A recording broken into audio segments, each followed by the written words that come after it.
slide please. All vaccines po are still in phase 3. Doon po sa kulay pink.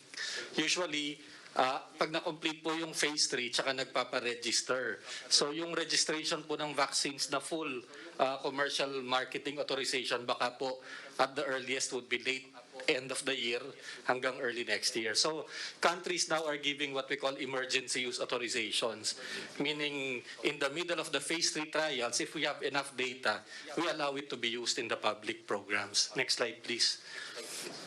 Ito po yung binigyan nyo ng kapangyarihan ng FDA noong December 1 to issue what we call the emergency use authorization for vaccines and drugs against COVID-19. Next slide please.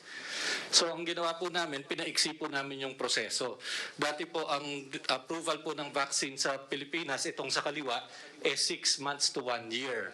But now we've decreased it, especially kung meron na po siyang approval ng WHO or what we call stringent regulatory authorities like US FDA tsaka UK. Pag binigay po nila yung submissions doon tsaka yung mga evaluation doon, we're able to do it in 21 days.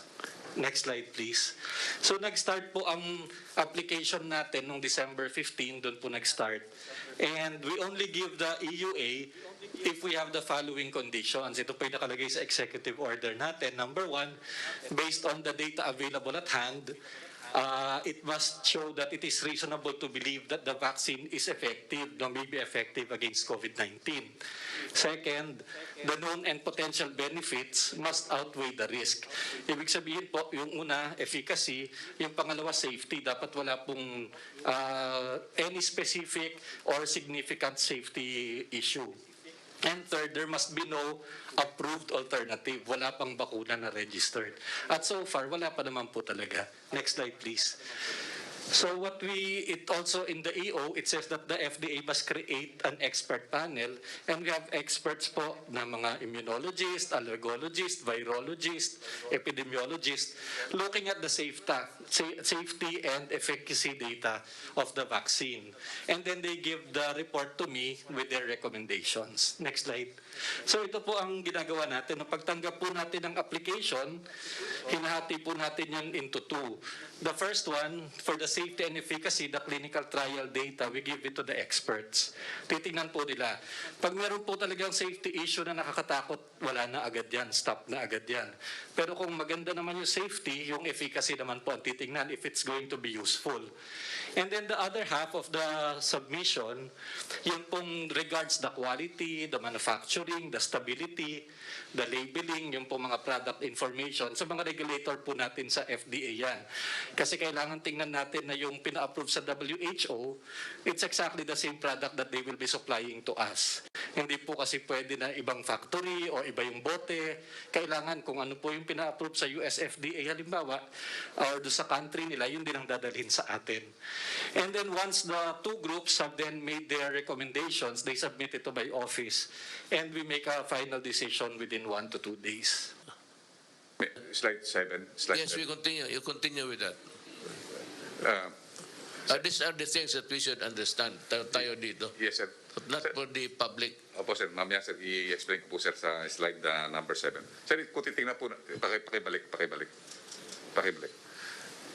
Kung titingnan po natin, sir, more or less 180 million na po yung, kasi ang data po nito is February 12. More than 180 million doses na po administered as of this date, with 6 million doses administered daily worldwide po, sir.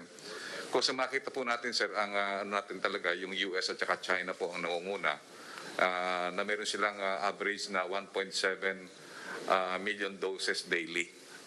Nakikita po natin yung ating mga ibang countries, more than 20 countries. Nakita natin medyo mababa pa rin po yung kanilang uptake ng doses. The next slide. Sir, ang magandang balita, sir, based on the global data, yung 6 na approved na vaccine ay meron na po silang kapasidad na more or less 10 billion na vaccine. At the same time,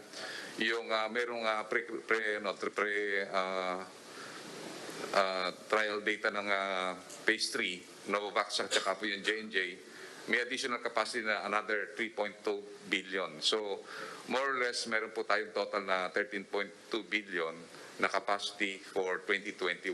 Pero sinasabi nga po natin sa first quarter, second quarter, makakahirapan po rin tayo dahil kasi yung karamihan ng mga Western vaccine ay ginagamit po ng mga taga-Europe at saka sa Amerika po. So, kung titingnan po natin, 7.8 billion ano po tayo, world population. Sa population po niyan is 5.5 ang adult, and then willing adult is more or less 4.0. So kung titingnan po natin yung supply and demand sa 2021, may possibility po natin na talaga yung ating vaccination program ay makakaya po natin sa 2021. Next slide please.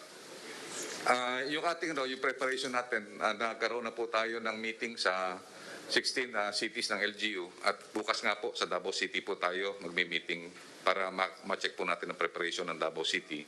Just in case na yung COVAX darating, magkakaroon po tayo ng tinatawag na vaccination po dito.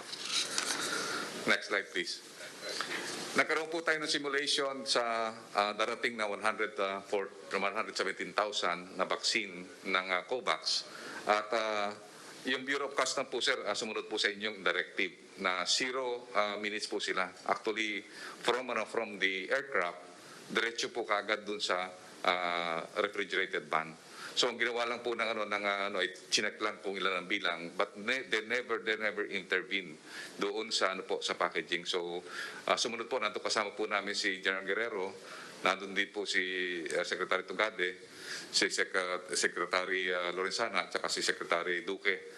Nagkaroon po kami ng simulation. Maganda po yung naging result ng simulation at we have lesser minutes sa mga ginawa po natin na simulation. So,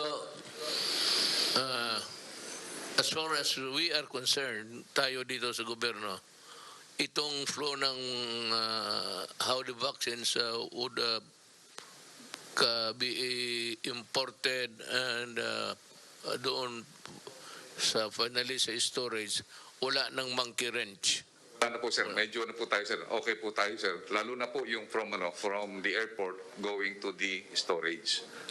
Nakuha po natin yung timing na napakababa po. At saka ang kagandahan nga po yung sa clearance sa custom. Pre-clearing na po ang ginawa po.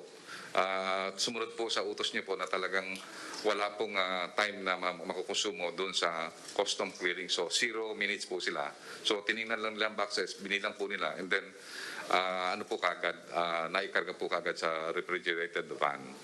So maganda po lahat ang execution. Actually, if I may say something about the customs, alam naman nila kung alam yan. That's why we are there, because nandiyan na yung bakuna. And there's really no need to tarry a minute longer in releasing the cargos. Kasi alam naman nila bakuna yan. And, it is very important that they should be stored immediately upon ma-deplane yung mga bakuna. Wala ka nang nakitang problema dyan sa Meron pa po kami nakikita po sa internal po natin, lalo na po yung sa storage. Ang gagawin po natin ng paraan. So we are having another rehearsal internally. So yun po ang gagawin po namin, Mr. President. But all of the process ng simulation from the airport going to the warehouse, okay na po siya. Matanong kita, itong ang problema na lang is nandito sa atin. Is there a problem within us that we have to surmount? Yun na lang, very limited na lang po sa logistics. Nag-usap na po kami ng Secretary Duque, and then may ginagawa na po kami ng emergency procurement po. I ask you again, I asked this last time. Are we sure that we have the storage? Sir, yung nga po sir natin, just in case na magkaroon po tayo ng influx, malaki po ang storage natin sa ating mga third party provider. Yung sa ating sa RITM, may mga limitation hanggang po yun. More or less 1 million lang po ang kaya sa Pfizer, and then sa Moderna, very limited. And marami po siyang vaccine na 2 to 8 dahil po meron po tayong ongoing vaccination po ngayon. So ang ano po namin, magkaroon po ng third-party storage. Mamaya po, iyan po ni Secretary Duque. So ang inano po natin, at least magkaroon po tayo ng mga third-party provider na kaya po hanggang Davao at saka hanggang Cebu. Okay. Meron po tayo sa third party. At saka po nag-usap na po kami ng World Bank na i-charge po nila yung third party provider kasama po ng vaccine. For example, kung ang Pfizer is kunyari po $10 at ang service provider is more or less $1, isasama na po yun, i-approve na po yung loan, kasama na po yung service provider end-to-end para wala na po tayong problema. So pagka nagbili tayo ng vaccine, yung mga vaccine maker, meron po silang third-party provider. For example, Novavax, yun nila po ang kanilang napili. So end-to-end po ang service po noon. It would be safe to say that for the month of January, wala pa tayong, we cannot start vaccinating people. Not yet. Sir, hindi po tayo nagsimula noong January dahil ang ano po natin talaga na darating po yung more or less mga 1 million to 3 million po na ano po natin sa March at saka po yung February ay yung pong COVAX at saka po yung Sinovac. Meron darating. Meron po. Yun po ang inaantay po natin. Kasi po ngayon, accomplish na po natin yung ating tinatawag na documentation. Ang kailangan na lang po nila is mapirmahan po nila yung tinatawag na indemnification agreement. Kung magkasundo na po sa indemnification agreement, wala na po tayong hadlang. Kasi meron na po tayong preparation, okay na po preparation natin. May EUA na po tayo sa Pfizer for the COVAX donation. At nakapag-comply na rin po tayo sa mga documentation po na hinihingi po ng WHO at saka GAVT. So the ball is in the Nasa kanila Congress. Po, nandun po sa Congress ang ball at saka po nandun po sa WHO. So nasa Senado po ang ball po ngayon. Kaya po nakiusap po kami kay Senator Tito Soto at saka po kay SBG na talagang mauna po talaga yung indemnification clause at saka po yung LGU approval po ng Advanced Market Commitment. Yung dalawa po na yon. Kaya po mayroon po kaming communication, Mr. President, na this bill should be certified as urgent. Yun po ang recommendation po namin sa last na magkaroon po ng tawag nating certification of urgent. Itong dalawang bill po na ginagawa po ng Senado at saka ng Kongreso po ngayon. Sana yung papel ngayon. Nasa committee po sa Senado, Mr. President. Nag-usap na kami ni Secretary Galvez para ma-certify mo as urgent po ngayong linggo na to. So, sinilin ko, okay. Secretary Duque. The usual report that I will make, Mr. President, and fellow members of the Cabinet, and to Senator Bongo, Chair of the Committee on the Health and Demography, will be on the updates, usual updates po natin, with your permission. It will take a bit of time, 10 to 12 minutes. Go ahead. Okay, sir. Thank you. Magandang gabi po muli. We should have the time to discuss what affects the interest of the people. Yes, sir. Maraming salamat po. Magandang gabi po muli, mahal na Pangulo, at sa akin po mga kapwa kalihim. Meron pong dalawang bahagi ang akin pong pag-uulat ngayong gabi. Unang-una po yung atin COVID-19 situationer. At ang pangalawa po ay ang updates on the whole genomic sequencing na ginawa po ng ating Philippine Genome Center ng UP, ang ating pong National Institutes of Health, and also the Research Institute for Tropical Medicine. Ito po, next slide. Sunod nga yung yan. Okay. Ito po ang atin mga pangunahin mensahe patungkol po sa atin COVID situationer. Una, sa pangkalahatan po, nakakita pa rin po tayo ng pagbaba sa dami ng mga naitatalang kaso sa buong bansa. Ngunit may mga rehiyon tulad ng Region 7 at Caraga na nagpapakita ng patuloy na pagtaas. 8 lungsod naman sa NCR na nagpapakita rin ng pagtaas ng mga kaso. Ikalawang mensahe po para sa ating healthcare utilization rate. Lahat ng rehiyon ay nasa safe zone. Ngunit kung bababa sa panlalawigan o panglungsod na level, may mga iilang lalawigan at lungsod ang nananatiling nasa moderate hanggang critical risk level. At ang ikatlo po, kinakailangan ang agresibong pagpapatupad ng atin na response strategies upang masugpo ang pagkalat ng mga tinututukang variants sa mga areas of concern. Next slide, please. Ngayon pong ika-16 ng Pebrero, may nadagdag na 1,685 na bagong kaso. So ang pangkalahatan na kaso po ngayon, araw, ay umabot na ng 550,860 confirmed cases. At out of these, meron pong 27,588 currently admitted or isolated. At sila po ang may mga sakit. At ang katumbas po nito ay 4.72%.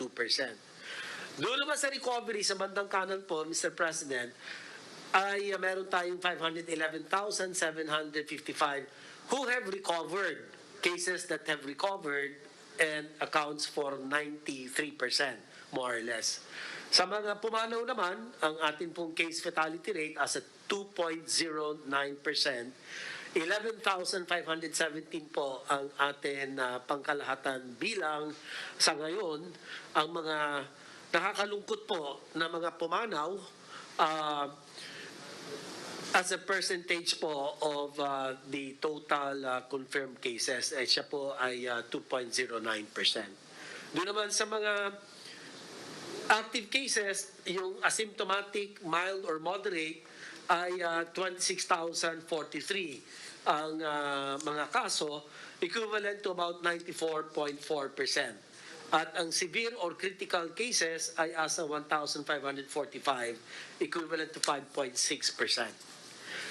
Patuloy po pakikipag-ugnayan natin sa iba't ibang rehiyon upang magkaroon tayo ng sapat na representasyon ng mga sample sa buong bansa at maging malinaw sa atin kung ito bang mga dumadaming kaso, bunsod ba ng mga bagong variants na ito. Pero sa ngayon, hindi pa po conclusive ang findings. So ito lang po ang aking pong pinakahuling ulat, Mr. President, patungkol po sa atin COVID-19 situationer at handa po akong sumagot na po sa mga katanungan. Maraming salamat po, Ginoong Pangulo. Salamat, sir, sa report ninyo. Anybody else? Kung wala na, let's proceed to this is not really a part of the program about COVID, but since we have started the practice of naming government officials who are or were terminated sa gobyerno, yung mga malaking opisyal. So we begin with Edita Abdun, Division Manager, National Irrigation Administration, NIA, sa ng Bukidnon. Gross neglect of duty, dismissal ang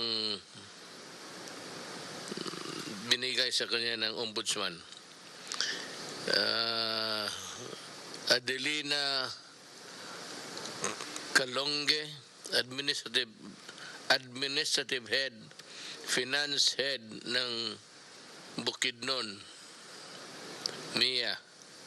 Leonola Tenestrante, principal engineer ng NIA Bukidnon, dismissal sa serbisyo.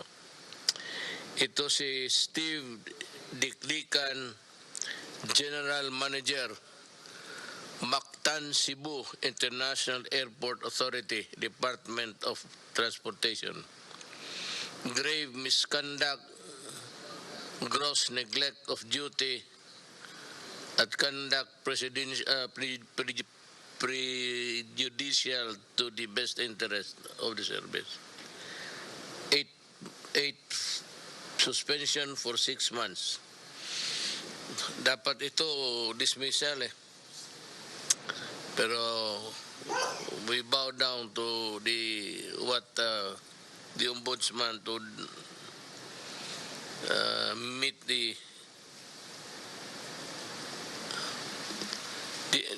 he shows the Tuon Division Manager, Antique, Provincial Office, NIA Region 2. Itong technical malversation of public funds, bagay. Ito yung mga malalaking opisyal na terminate at na-suspended. Ngayon dito tayo makababayan ko sa ating short talk. We are trying our best. Narinig naman ninyo si Secretary Galvez that we are in the process of really working towards the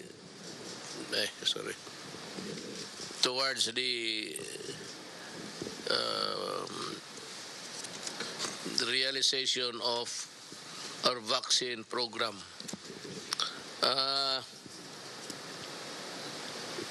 Alam mo, you can only have about a good knowledge or at least an understanding of our COVID program once you hear me ngayon sa gabi nito. But it does not come to you every day. So I have requested Secretary Galvez and si Secretary Roque sila ang magdala sa public information, and it should be given twice a week para you'll be better informed of what government is doing. Yan siguro ang paraan dyan. But I leave it to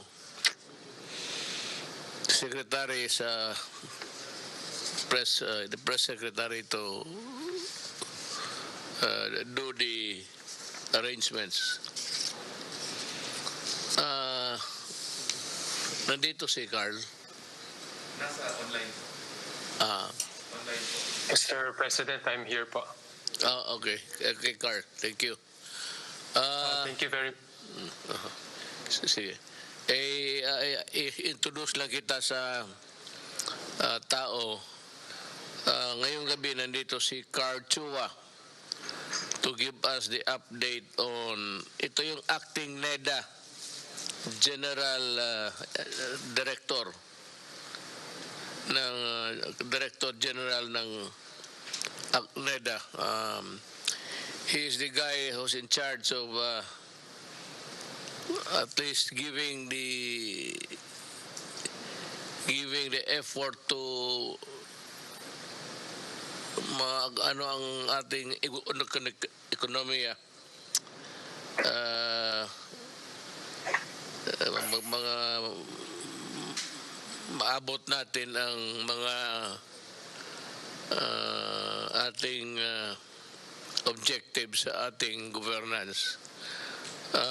He will continue to has been giving us the update, but he will still continue now para malaman mo. Carl, are you articulate sa Tagalog, Bindakilar? yes po. Opo, itatagalog ko po yung aking presentation. Itagalog mo lang yung presentation mo. So you go ahead. You have the floor. Thank you very much, Mr. President. Mag-share lang po ako ng slides. Sandali po.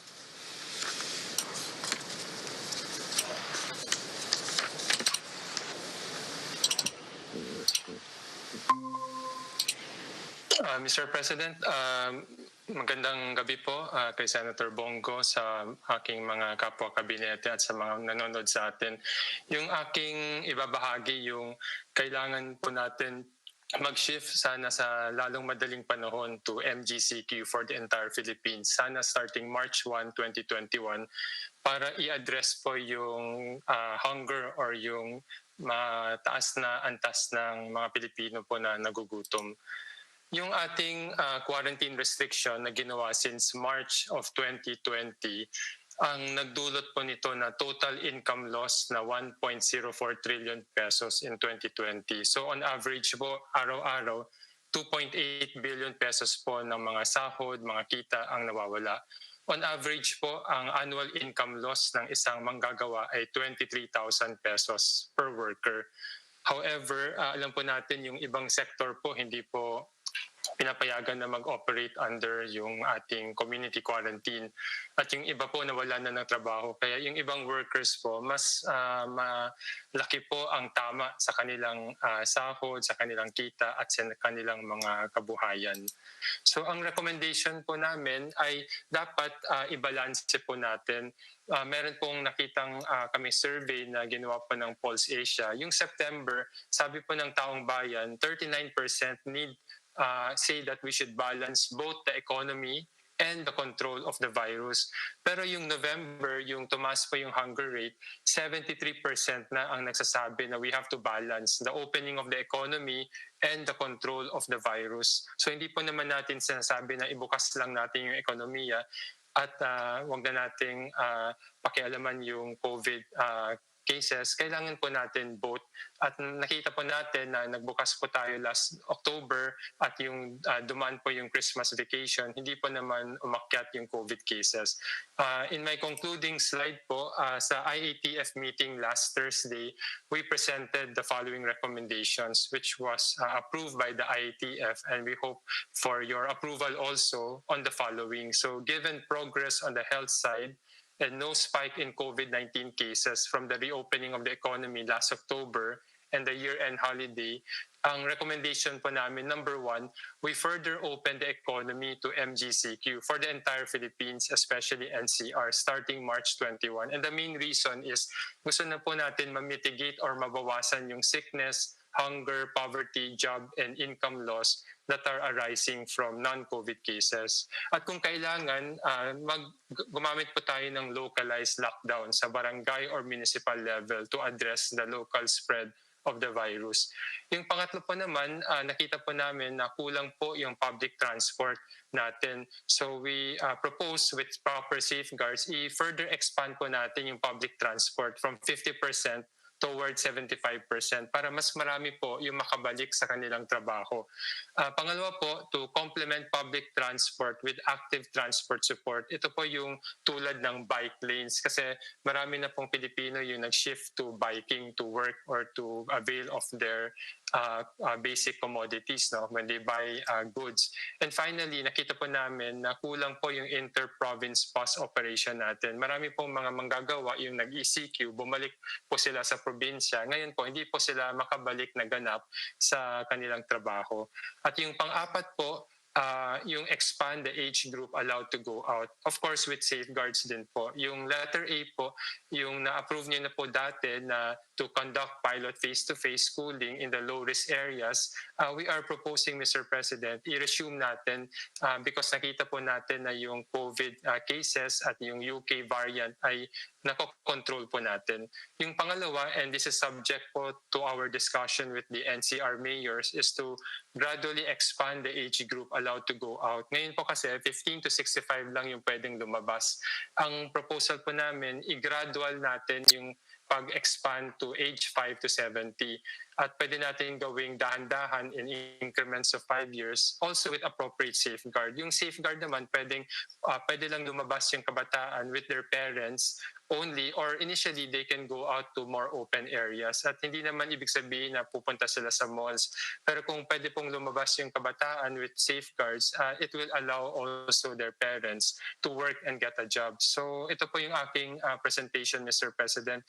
At yung conclusion po nito ay kailangan po nating ibalanse yung pagtulong natin sa mga na-infect ng COVID compared also to those who are experiencing hunger na mataas na talaga sa NCR. Kaya po natin kailangan i-further open yung ating economy. So maraming salamat po. Salamat, Secretary CHUA.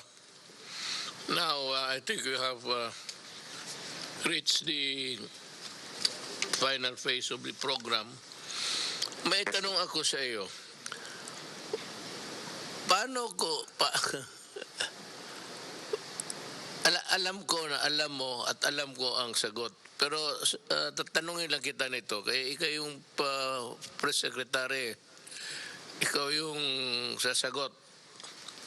Pero kung masagot natin ngayon, anong masabi mo sa statement ni Robredo pati ni LACSON regarding itong BFA na sinabi ko, if they want the BFA to continue, they pay. Itong dalawa, in short, si Robredo said that I was extorting money from, it's like extorting money from a friendly country. And so with LACSON, sinabi niya na ganito. But I think that yung tawag nito, hindi ko alam. Yung text nito, ano ba tawag ng isa? Yung mag-issue ka ng statement dyan. Wala akong alam yan kasi na marunong. It was deleted. Anong masasabi mo sa ano? Well, Mayor, sinagot ko po sila kanina sa aking press briefing. Ang sinabi ko sa larangan ng international law, meron po tayong prinsipyo na a state can incur state responsibility kapag pinayagan niyang gamitin yung teritoryo niya sa isang pamamaraan na makakasira sa ibang estado. Sa ngayon po, in-explain ko ang pulisiya natin, independent foreign policy, lahat kaibigan, wala tayong kalaban. Pero dahil sa presensya po ng mga tropang Amerikano sa Pilipinas at nagkaroon ng hidwaan sa panig ng China at ng Pilipinas, sigurado po tatargetin natin ng Amerika ang teritoryo natin, ng China ang teritoryo natin dahil pinayagan natin ang presensya ng mga Amerikano at kanilang sandata dito sa Pilipinas. At dahil nga po sa danyos na po pwede nating pagbayaran sa presensya ng mga Amerikano sa ating Pilipinas, dapat lamang na mayroon pong kabayaran ang mga Amerikano para manatili dito sila sa Pilipinas. At pinakita ko po, meron pong isang pag-aaral na pinakita at ang conclusion, napakaliit po talaga ng nakukuha ng Pilipinas historically, bagamat tayo po talaga ang kanilang unsinkable warship sa Asia. At ang comparison po ay between the Philippines and Pakistan. Ang Pilipinas, panahon pa po ng Death March, kaalyado na tayo ng mga Amerikano. And yet, dun po sa datos na pinakita ko kanina, $3 billion lang po ang nakukuha natin in terms of counterterrorism support from the United States. Ikukumpara po natin to sa bansa na gaya ng Pakistan. Ang Pakistan po, $13.6 billion ang naibigay ng mga Amerikano. Ikumpara po natin sa Turkey. Ganon din po, halos 5 beses ang binibigay nila para manatili yung kanilang mga sundalo at ang mga militar sa kanilang bansa. Doon po sa issue na extortion, ang sabi ko, hindi po masama na dahil marami po tayong mga pangangailangan sa COVID para mabigyan ng implementasyon ng universal healthcare, ang libreng patubig, ang libreng tuition, hindi po masama na humanap tayo ng alternatibong mga pagkakukulunan ng pondo para po gastusin sa pangangailangan ng ating mga kababayan at hindi po yan extortion, that is advancing the national interest. To add to your statement, actually, ito naman si Robredo, abogado. I can't forgive Lacson because he is not. They should look at the Constitution. The Constitution of the Philippines provides that the foreign relations or foreign policy is vested in the President alone. Siya yung kaisa-isang, well, I happen to be there, kaisa-isang ano ang policy gusto niyang ipalabas for the Philippines is vested in the President and not with the senators or the Vice President. So, at least, yung sabi nila na extortion, well, I can forgive Robredo. Every time she opens her mouth, talagang when she forgets that she's a lawyer, and being a lawyer, she should know that the Constitution says that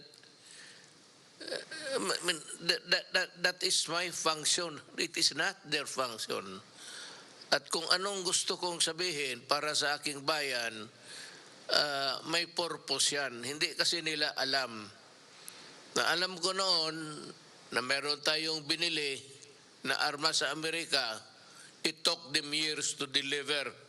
Practically using the money, our money, for so many years, then delivering the bago lang itong mga armas na dumadating. And second, itong Congress ng United States, magbili tayo ng helicopter, they denied because they say that we cannot use it against well anyway, ayaw nila tayong pabigyan. Yan ang hindi alam kasi ng itong I don't know it's pretended ignorance kay Lacson, but itong kay Robredo, sabi ko nga, ma'am, kung ikaw ang presidente, hindi mo alam ang trabaho mo, huwag ka na lang dapat alam mo yan, abogado ka, that you should not be opening your mouth while we are negotiating because maraming kasalanan ang Amerika sa atin. Ang pagkaalam mo lang kasi, napunta ka ng Amerika, nagsalita ka doon, you were treated with almost as a royalty. Tapos ito ang nangyari ngayon, kakampi ka na walang rason. Wala hong lahat dito sa babundong ito may hindi pera ang gusto kong hingiin sa kanila. Ganito yan ma'am, pati Senator Lacson, tayo malapit sa China. The theater of war, kung mag-umpisa man, is dito sa China Sea. Ngayon, gusto nga natin, pinipilit natin na Amerikano tayo, we should be provided with the arms and armaments that's capable of at least that would place us on equal footing with the other countries at war with us. Kasi titirahin talaga tayo ng China. Ngayon, wala naman ang Amerikano, wala binibigay. You know, I have talked to so many military guys. Sabi nila, yung war games, it's coming, I think, on May. Ang Amerikano, magdala dito ng mga armas, mag-display sila ng mga equipments and everything. Tapos, ng war games, dinadala nila doon sa, tinuturuan nila ang Pilipino paano gumamit during the war games, and then after that, they go home and bring back their equipment. So, nandyan alam ni General Lorenzana yan. Yan ang lamentations ng Pilipino. Yan ang hindi alam ni Robredo. Ang pagkaalam kasi ni Robredo, parang we are nothing wrong with America and the Philippines. Hindi niya alam na kaya ikaw, ma'am, I'm sorry to say, you are not really qualified to run for president. You do not know your role in this government. Yung foreign relations with other countries is vested on the president alone. Kaya hindi mo alam kung mga pangyayari nung una, antecedent or precedent na may ginagawa itong mga Amerikano parang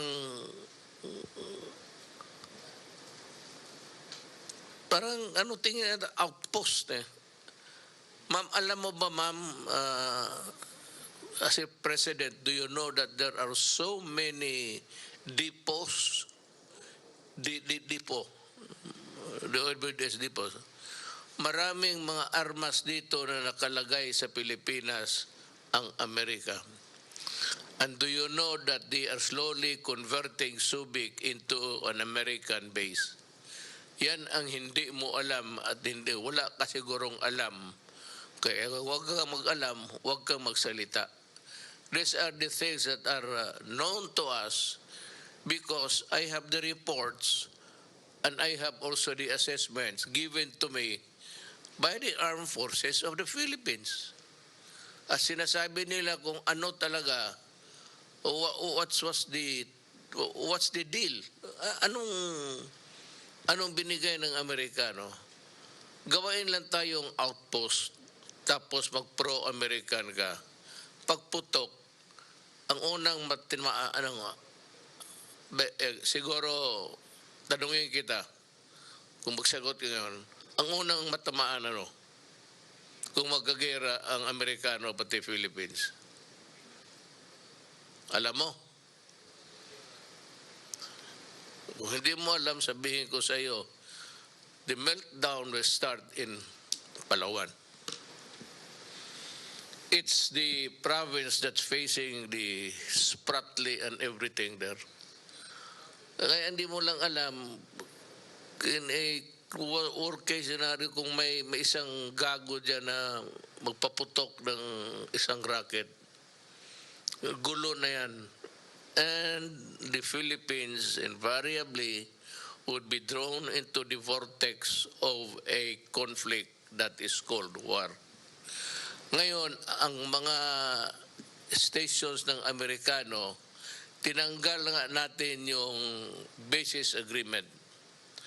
I would like to read sa Necrological Services ni Siga and a statement niya why he voted to oust America from the bases. Dapat ito, Bicolano yun si Siga eh.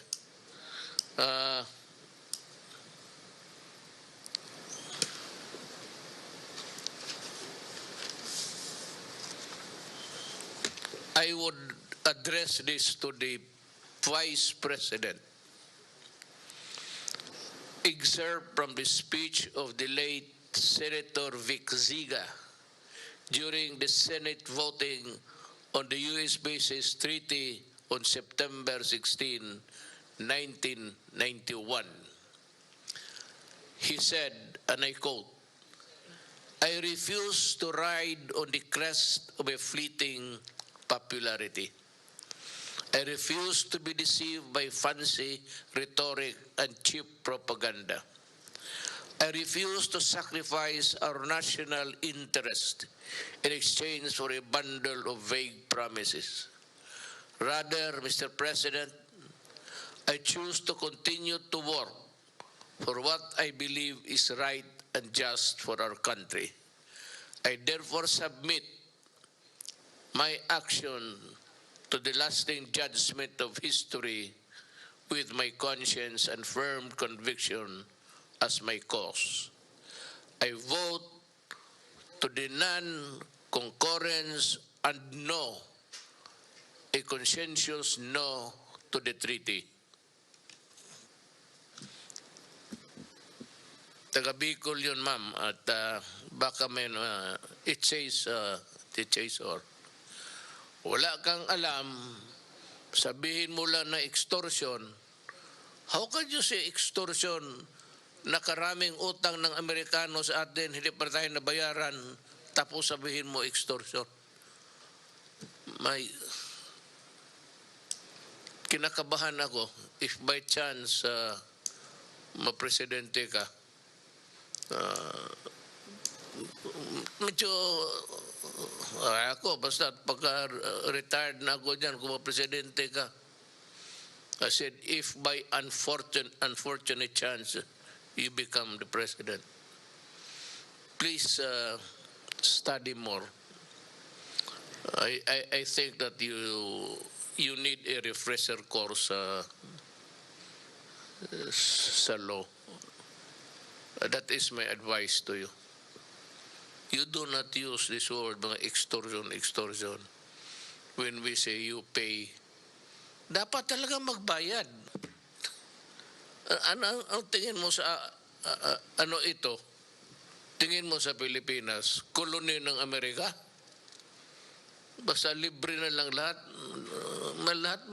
Tayo, kung may ano, bayad tayo. And we are at the mercy of the Americans, whatever they say.